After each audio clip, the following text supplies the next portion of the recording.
Gue seneng banget ya pastinya ya, bersyukur banget. Walaupun prosesnya mepet tapi hasilnya lumayan.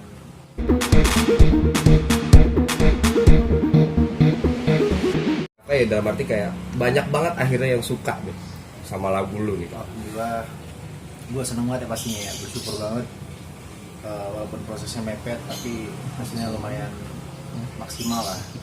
Dan untuk ditanya perasaan gue cuma bisa nyanyi satu lagu. Sungguh aku bahagia punya single sendiri, anjay. Tapi akhirnya terpikir gak sih Bilar, maksudnya sampai akhirnya trending bos, dan ini dalam waktu yang cukup singkat pak. Ya itu alhamdulillah banget ya, apa namanya, antusiasme apa namanya, orang-orang banyak yang suka itu di luar expect gue sih ya. Gue berharap sih penonton lumayan, maksudnya orang-orang mengapresiasi karya gue, tapi untuk masuk trending itu di luar dugaan gue juga sih. Dan alhamdulillah baru 1 hari udah masuk trending, dan itu gue sangat bersyukur sekali sih.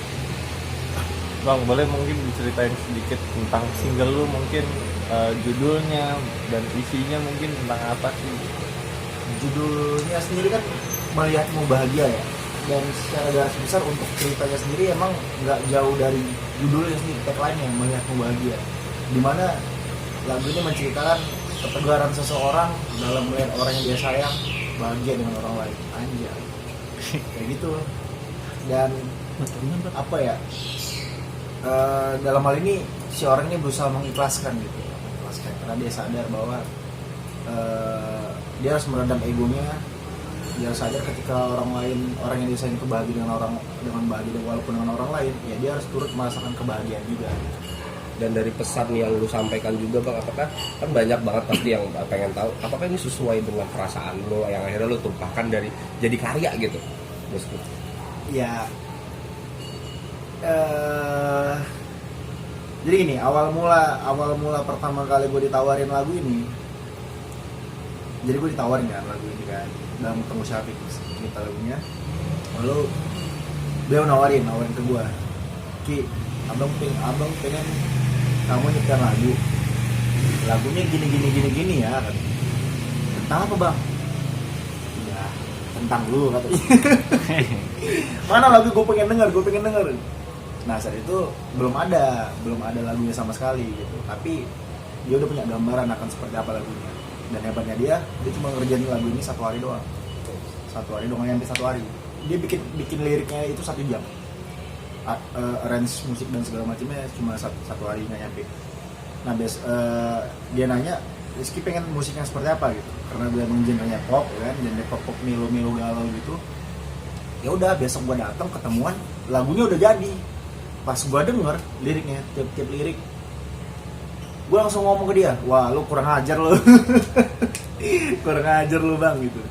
Dan emang apa namanya, emang lagunya sendiri tiap lirik dan kalimat itu emang maknanya sangat dalam sekali ya.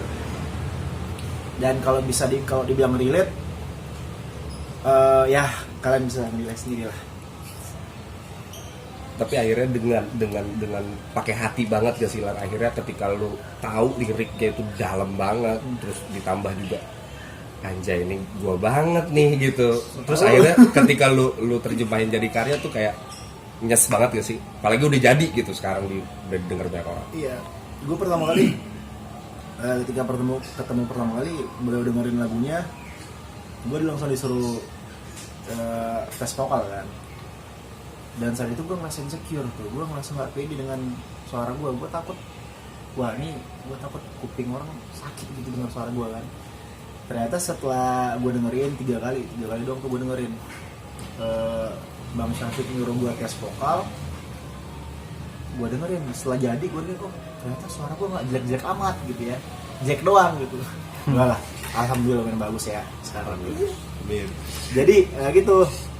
Jadi untuk Pangetan sendiri emang kan gue di direct sama sang pencipta lagu sendiri ya.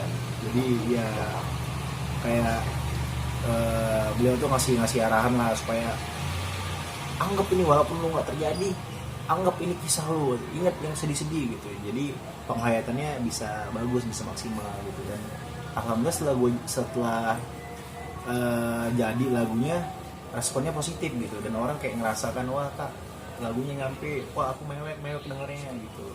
Dan gue seneng sih akhirnya gue punya sesuatu karya yang mendapat respon positif.